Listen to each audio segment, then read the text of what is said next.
because we're going to talk about marketing. And we have a very special person to do that. In fact, probably the best endorsement that I can give for Enya is I liked her and her way of doing things so much. I hired her at TaxPlanIQ, and she's part of our marketing team. So she's got well over 5 years experience in tax and accounting industry marketing. She's well connected in the industry. She's known for keeping projects on track, delivering great results, and I can speak from experience that she does that and more. Her work really spans everything from email strategy, social media, to design, content creation.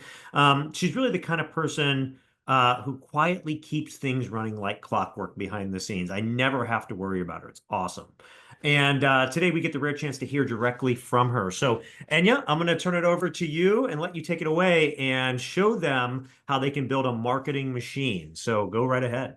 Awesome. That was probably the best introduction I've ever gotten. So thank you so much.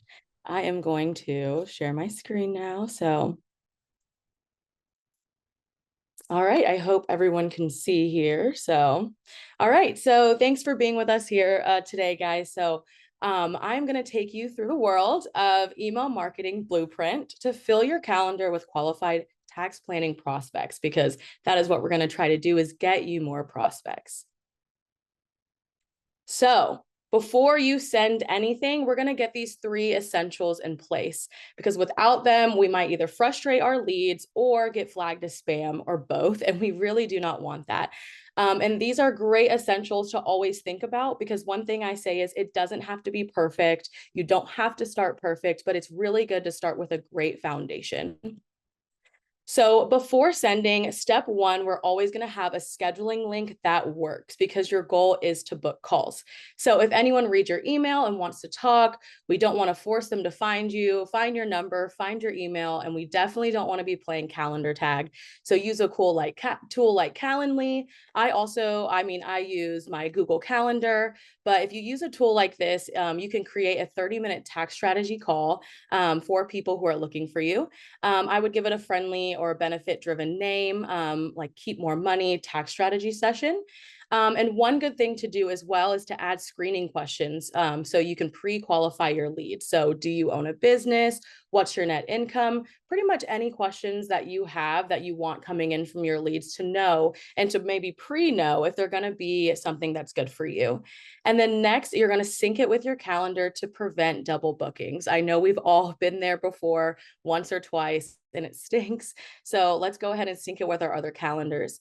Another pro tip here is to copy that calendar link into a doc or your notes app, because you're going to be using it all the time. And one thing I do as well, so I kind of put it in a folder that's up at the top of my browser.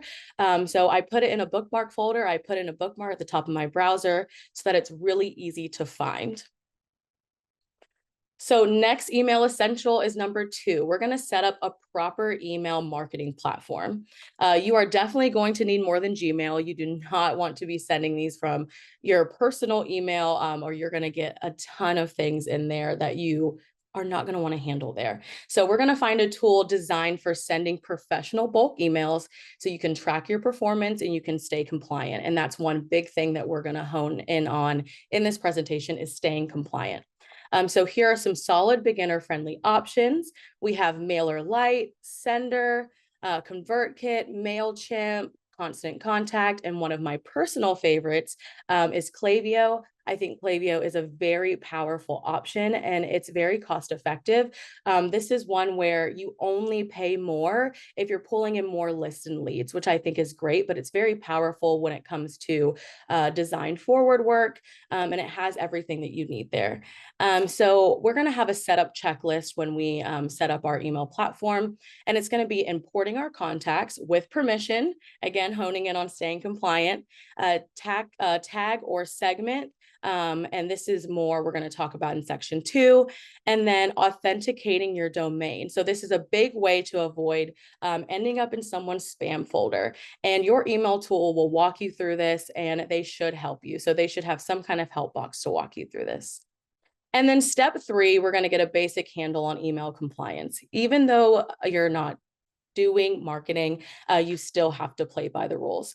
So to stay compliant, the 3 things are: you want to always include a physical mailing address, always include an unsubscribe link. I know we all get frustrated when we are trying to unsubscribe from an email and we cannot find that unsubscribe link to save our lives. So we're going to always include an unsubscribe link and make sure that people can find it. And then we're going to never use misleading subject lines or from names. If your email tool doesn't make this automatic, we would say switch platforms because this is non-negotiable. I would say all email tools that I've used so far, they have made this automatic. They automatically make you a nice little footer and you can edit it if you'd like and edit the language if you'd like. But yes, if this doesn't offer it for you, switch platforms. So once these three tools are in place, we're going to get ready to start sending. So why email marketing still works and how it fits into your firm. If you're running a tax firm, you might be thinking, I already get clients from referrals. Do I really need email marketing? Well, the answer is in the next slide. So the short answer is yes, if you want to grow or if you want to have more control over who you work with and when. So here's why email marketing works. So it builds trust at a scale. So instead of just one-on-ones and calls and networking, you can really keep hundreds of people warm with helpful content through email marketing. Two is it turns invisible interest into visible demand, and we love to see that.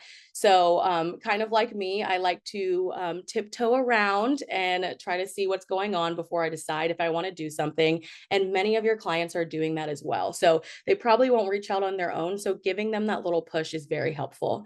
And number three is it gives you leverage. So one email can fill your calendar for a week, especially during high interest periods like Q4 and early Q1. Where email fits in. So think of email as the bridge between someone discovering your firm and them booking a call or becoming a long-term client, which is what we are looking to get here. So it supports your other marketing channels like referrals. It can help convert your clients or anyone you've met faster. LinkedIn or events, email lets you stay in touch afterwards. So when we're headed out to these events, we're headed out into conferences because it is conference season. We want to make sure we keep in contact with the people we meet there and the leads that we get at these conferences or at any of these events or even on social. And then website traffic. So we're going to capture email so you don't lose people who aren't ready yet. Again, like I said, many of us, especially me, we like to poke around and look around first. So we want to make sure that we have emails to capture those people. And a key takeaway here is email marketing isn't a replacement for your referrals or networking. We still want to do that, but it's what makes those efforts more efficient and more scalable. So building your first list, this is the fun part. Clients, prospects, and leads. So these are going to be your awesome list. So you can't do email marketing without emails, of course. So, but don't panic. You don't need a giant list to start out to get results. Like I said before, you don't need to be perfect. You don't need to have everything in this amazing place before you start is the right way and a few thousand the wrong way. So this section is going to walk you through how to build your list, who should be on it, and what makes it compliant. So one cool thing is you can start with who you already know. You likely have at least one of these for your list. So past and current clients, referrals or leads who did not sign, and friends or family or peers in the business. So these are people who already know you, which makes it the warmest audience you can market to. You probably won't get very many high unsubscribes here, which is a thumbs up. And if they've already done business with you or expressed interest, you can usually email them under legitimate interest laws, though you still need to give them the option to unsubscribe. Again, staying compliant. We don't want to run and we don't want to be finding that unsubscribe button somewhere in the ether. So let's start simple. We're going to export your contacts from your tax software, CRM, email, or even spreadsheets. Clean up the list, remove duplicates, inactive emails, or obvious dead leads, and then segment them into groups, which is going to be your clients, your prospects, or others like who you've met at a conference. So now let's make it easy to grow your list. So once you've added everyone you know, we're going to shift into list building mode. And this is where everything becomes more powerful over time. So there are only two rules, which is always get permission and then either directly or via an opt-in form. Again, a lot of email platforms, they will provide this for you. They give you the option to send an opt-in email just to make sure that the person has agreed so that you are always compliant, and then always offer a value in return. So easy ways to grow your list is going to be lead magnets. So creating a simple checklist, a PDF guide, or video. Sometimes you may already have something like this. I have a lot of clients who they build really cool things and lists and PDF guides, and this is something that's just sitting in their computer. So if you have something you think is helpful, you can always use this. You can add opt-in forms to your website. LinkedIn and Facebook post. So sharing tips like want the full guide, drop your email in the comments and I'll send it over. Ask on a sales call. So if someone isn't ready to book now, you can offer them, to put them in your email list to keep them in the loop with all your helpful information. And then referral partners. So asking CPAs, bookkeepers, or financial advisors to send their client your free resource in exchange for a credit or cross promotion. So let's keep it legal and let's keep it clean. So before you hit send, make sure your list is permission-based and compliant. So only email people who have opted in or have done business with you. Always include that unsubscribe link and add your business's physical address to the footer. If your list is small, that is totally okay. At least you have a list, and that is something that you should pat yourself on the back for. So what matters most is quality and engagement, not size. What to send and when. So we're going to talk about strategic email blasts next. Email blasts can get a bad rap because people mostly do them badly. I know we've seen people do a lot of things badly, especially in this industry. So we want to make sure that we don't get a bad rap from here. So when it's done right, a single well-timed email can drive a week's worth of appointments. So this section is going to give you a simple mental model for deciding what types of emails to send, how often to send them, and when to send them for best results. So first, we're going to talk about what an email blast is. So a blast is usually a manual one-time email that's sent to a specific list or segment. So we're going to think about it like a spotlight. So you're shining focus and attention on a timely offer, an idea, or an insight. So you're not nurturing your leads here, you're prompting action. So we're trying to get action from our leads in these email blasts.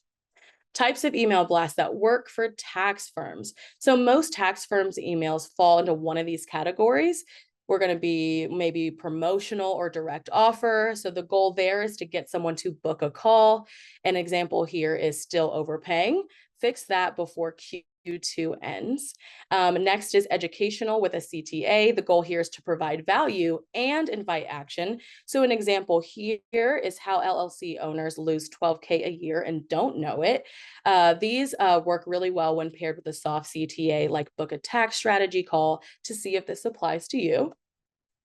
Some others are deadline driven, and what we're doing here is creating urgency. So there's only 3 days left to max out 2024 deductions, and the use when approaching IRS deadlines, year-end tax windows, or even internal booking cutoffs.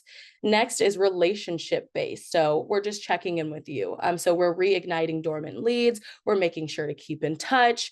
An example here is we've been quiet, but so has your tax plan. Want to fix that? And these are best used with past leads who have never booked or clients you haven't heard from in a while. So how often should you send? I will say this can go back and forth in either way for your tax firm and what works best for you. But we're going to talk about what is kind of the general sense here. So we're going to start small and build consistency. So a minimum is 1 email per month, and ideal is 4 emails per month, and that's 1 per week.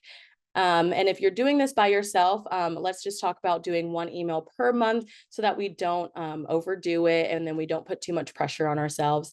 But remember, people aren't seeing everything that you send. So if you're sending valuable, relevant messages, you're not bothering them, you're helping them stop overpaying. And the best days and times to send. Again, I've said this could be different for everyone, but in general, based on deliverability and open rate data, the best times are Tuesday, Wednesday, or Thursday, and the best times are in the morning between 9 a.m. or 11 a.m. local time. So we're going to avoid weekends, holidays, and late afternoons unless there's some kind of compelling reason or a last minute deadline email, because most of the times people aren't going to open those emails on the weekends or holidays. Let's see. So who to send to. So use your tags or segments. So your clients, we're going to focus on upgrades. We already filed your taxes. Now let's plan ahead. Or for leads or non-clients, we're going to focus on problems like you may be overpaying without knowing it. We're going to always exclude people who have already taken the action that you're promoting. So for example, we're not going to invite someone to book a tax planning call if they've already done so. How to track results without getting overwhelmed. This is one thing we always want to do. Always track your results so you can see your hard work coming into play. Like one of my clients has said before, if you're not tracking your results, then you're not doing your marketing right. And I highly agree because we need to know if our emails are working. So most tax firm owners do not need a deep dive into email analytics, but we do need to know whether your emails are working and which ones are worth sending again. So here's how to measure success without turning into a data nerd. So know what actually matters. Forget open rates for a second. The most important question is, did the email help you book calls? Because that is really what we're trying to do here. So everything else, your opens, clicks, replies, it's just a step towards that goal of booking you more calls. And with that being said, here are 3 basic metrics worth watching. So one of the metrics is going to be your open rate. And what this tells you is, did your subject line work and your sender name? And what's good to know here is 25 to 40% is typical for warm audiences. The next metric we're going to talk about is click rate. And what this is going to tell you is, did people take action on your call to action? So 2 to 5% here is strong, and less than 1 means that something is off or we need to change something. And then another metric is your appointments booked. So did the email actually generate calls for you? This is your core metric, and you can track this manually. Most email platforms are going to show you your opens and clicks automatically as soon as you send. It'll pull up for you. But you'll need to track your appointments manually using your scheduling tool, what we talked about in one of those first slides. And so we have an example here of an email tracking template in Excel. Because you will get these slides and recordings if you've purchased VIP, you will also get this email tracking template. So if we could get that VIP link dropped in the chat just one more time, just in case people are interested in getting this, that would be awesome. And then we're going to link our appointments back to email. So a simple trick here is to turn on email notifications inside your calendar tool so you get pinged when someone books. I always do this so that I don't forget and I can see those appointments and I can see them in real time. When you can see them in real time, if you have time to stop and mark it down, then that is always great. Each time a new call comes in, we want to check what email went out in the last 24 to 48 hours, and was this person on the list that got the email? So if 2 to 3 calls come in right after an email send, we're going to claim that email as a win. So let's mark that email as a keeper, and we can also resend or repurpose it later. And a tip here is not to don't count as new appointments come in. You can filter all of your scheduling tool appointments to go into a separate folder and then count at the end of the day at one time. So creating a simple tracking sheet. This is something you definitely want to do. All of our tracking sheets are going to look different depending on what we're interested in knowing, but you don't need fancy dashboards. You can just use a Google Sheet or a Notion doc or anything that you personally use in your tax firm already to track, so that we're not purchasing other things and we can use the platforms and the apps that we already have. So here are some options that you can use in your Google Sheet. And these are things that we use at TaxPlanIQ. So we're going to have the date sent, your email topic, your audience, your open rate, your click rate, your book calls, which you are tracking manually, and then notes. We also have another template here you can use, which you will also be getting if you purchase a VIP when you get these slides. Over time, this is going to help you spot patterns when you have your tracking sheet. So which subject lines are working best for you? what type of emails have given you the most calls, and are certain audiences going to are certain audiences more responsive to your emails. Another thing we like to do is we add a column in our Google Sheet with the link. And so we go ahead and we drop the link to the email so that when we go in our Google Sheet, we're not having to run back to our email platform to find this email. We can easily just click the link and then move on over. We're going to talk about reusing your winner emails next, which is kind of what we talked about on a previous slide. So you just need 5 to 10 emails that are performing really well, and you can use those strategically throughout the years. So if an email booked you 5 calls in March, it'll probably work again, which is amazing. We can reuse this, repurpose it. We can change the language just a little bit and reuse it. So we can just update the intro, tweak the deadline if it's needed, and resend to people who didn't open it the first time. And a key takeaway here is you're not trying to become an email marketer. You're just using the email as a lever to drive calls. So keep it simple, focused on book appointments, and reuse what works. Getting your emails open, so subject line and deliverability tips. So we're going to talk about getting your emails open. This is really what we want to see. So if you're using the 100+ pre-written email blast from TaxPlanIQ, you're already ahead of the game. And keep this in mind. We're going to be talking about this later. So keep this pre-written email blast from TaxPlanIQ in your mind. So the subject lines here are to be written very clear, timely, and not spammy. And they are optimized for high open rates and action. It's still worth understanding why they work and what to do if you want to write or make your own adjustments to these pre-written email blasts. If you're using the provided templates, stick with the subject lines unless you have a good reason to change them. They are crafted for you to prompt curiosity or relevance and not just to sound clever. You can personalize subject lines for your niche, so swapping LLC for real estate investor or S Corp owner. Just don't overcomplicate it unless you have to. If you want to write your own subject lines, they are your first and only chance to get someone's attention. I know that subject lines get my attention, and there are subject lines that don't, and they immediately get deleted. So let's go ahead and think about this. And the formula is simple: clarity, curiosity, and cleverness. Examples here that work are: quick question about your 2024 tax plan. Still overpaying on taxes. I do sometimes asking questions does really well, and relevant questions to how people are feeling. I know that gets me sometimes. Let's fix this before Q2 ends. 3 tax moves most business owners miss. And you ready for this year's IRS deadline? And avoid these common mistakes here. So overused words like free, guaranteed, or limited time. I know sometimes the word free can send your emails into spam. So let's try using a different word other than free. All caps or too many exclamation marks can flag as spam as well. And then starting with something simple like newsletter or anything that sounds mass marketed.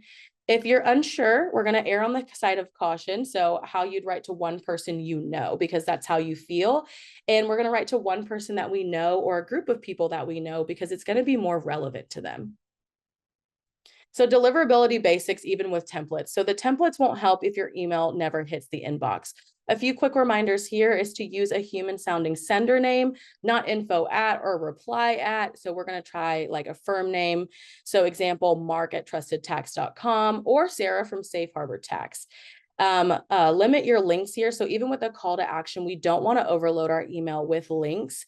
And one main CTA link is good enough, even if we use a button. Buttons are very easy to see. So don't blast a cold list of 500+ people right out of the gate. Like we said, we're going to start smaller if our list is new or hasn't heard from us in a while. It'll really help us avoid those spam flags, and then start with 50 people. So we're going to gradually add people to our list if you unsubscribe and spam rates are very low. So test before you send. I will always harp on testing before we send. So whether you're customizing a template or writing from scratch, we always want to test our emails. So a good email QA or quality assurance checklist is to send a test email to yourself, view on both desktop and mobile. Always do this because you could have such a great email on desktop and it looks crazy on mobile. We're going to click every single link, even though we think we put the link in there, double check that the subject line isn't getting cut off, and we're going to make sure your email signature includes your physical mailing address and unsubscribe link. And in summary, like I said, you don't have to reinvent the wheel.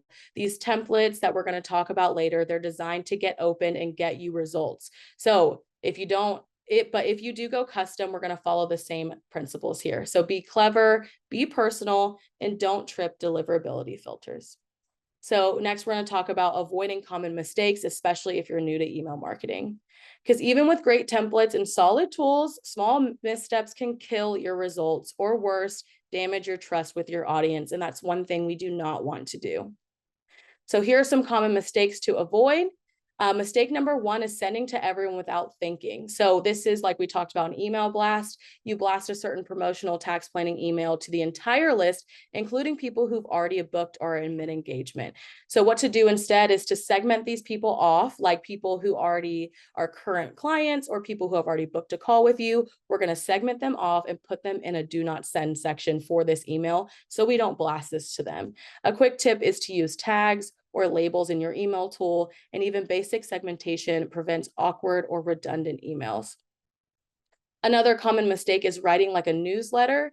So here what's happening is the email feels way too generic, it's over formal, and it doesn't read like a human being. It doesn't read like you. It reads very corporate and salesy.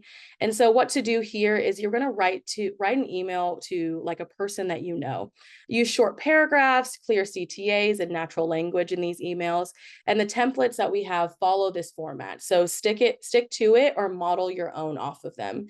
Mistake number three is forgetting to include your calendar link. Like we said, we don't want people chasing you because here what we want to do is get you calls. So what's happening here is you write a great email. The person is like, great, let me book a call, but there is no link to book and we do not want that. So what we're going to do instead is always include our scheduling link as a standalone line and it's not buried anywhere in your email. And we have a CTA like book your tax strategy call here, and we're going to test it before sending. Number four is overstuffing the email. You're trying to say too much. You have way too many CTAs. It's long-winded, or you have multiple links that are unrelated. So let's try to stick to one message, one goal, and one action. You want clarity, not options. And mistake number five is sending once and calling it done. So you send an email, you don't get flooded with bookings, and you assume, wow, that didn't work. And that's not always the case. So what we're going to do here is understand that email marketing is a channel. It's not just one campaign. You're building awareness and trust with your audience over time. And sometimes that takes time for people to take action after the second or third message. So do not give up. Mistake number six is ignoring mobile formatting. This is what we talked about in testing your email. So like I said, you could design a beautiful email in desktop and then you click over to mobile and it does not look the same. And a lot of people open their emails on mobile. So what to do here is we're going to write in short paragraphs. We're going to add line breaks and sections and always preview mobile before sending. And your email platform should give you the option to toggle between both. And mistake number seven is forgetting your compliance basics. So your email gets flagged, or worse, you violate email laws. And yes, there are email laws. So again, we're honing into compliance. Make sure every email has your business name, your physical mailing address, and a clear unsubscribe link. You like clear unsubscribe links, so will your email list. And these are not optional. So bonus, the most common first timer win. They send an imperfect but authentic email and it books 2 to 3 calls. That is a win. We are excited about it. We don't wait until it's perfect. We send and then iterate. So consistency wins. Like I talked about before, just we're sending one. We don't see the most great progress with that one email. We're going to keep going because consistency is what matters here. So what doing email marketing actually looks like.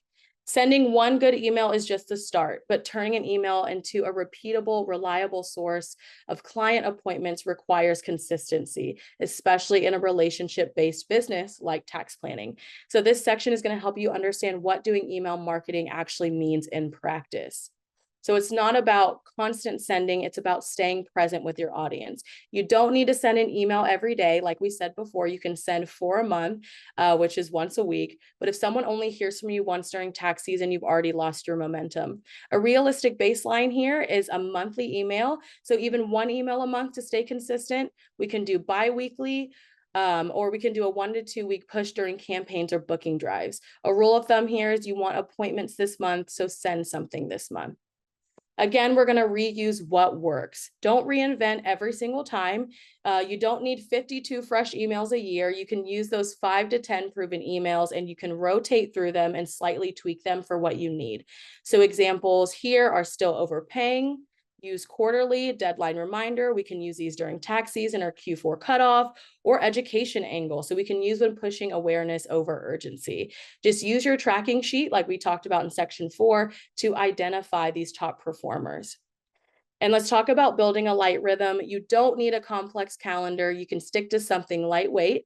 So here's a simple example. We go from month to month here, and then we have an email focus every single month. And you can read through these here as I'm talking, but you can skip or double up depending on list size, bandwidth, and goals. But the key is to show up predictably. So go ahead and build yourself a light rhythm. Like we said, it doesn't have to be complicated, just a month-to-month email focus. Your goal isn't to do email, it's to get appointments, and we want to help you do that. So the templates, tools, and strategies here are all in service of one thing, and that's turning invisible interest into booked calls to people who need your help. And if you need to keep showing up with clarity, relevance, and real offers, and you'll get more appointments than most firms even try for because you're using another channel to reach out to the people. So you're set here, and what's next? So you've already set up your scheduling tool, you've picked your email platform, imported and segmented your contacts, reviewed the templates, and sent out your first few blasts. Congratulations, you're officially doing email marketing, and this is super exciting. So now you've got a system to keep doing it without hiring a marketer or wasting time guessing what to say. So we have a very exciting announcement, and I'm going to let Dave take it away. But as you can see through this GIF that we put here, we are very excited to share. So let's see, Dave, are you able to come I on? am. Are you able to just go to the next slide? There we I go. All sure right. am. So we've heard you. We've been working on it, and we are excited to release the TaxPlanIQ email marketing system free for our growth plan users. So this is actually now released in the software. I'll show it to you here in a little bit. It comes pre-done with over 100 marketing email blasts that are pre-written for prospects and existing clients. We're going to continue to add 10 new templates every month going forward that are adapted to what's changing in the environment and everything for you. Plus, we've got a step-by-step guide on getting started that walks through a lot of things that Enya covered today for you as a growth plan user so that you can start taking your marketing to a whole new level. No extra charge for this for growth plan users. You get it as part of your subscription. So it's in the growth plan tab now. You can start to go look at it if you're a subscriber. So definitely take advantage of this. We put a lot of effort. This is about 5 months of work getting to this point and putting this together for you. So I think it's really going to help, take your business, like I said, to the next level. So awesome stuff. Thank you so much.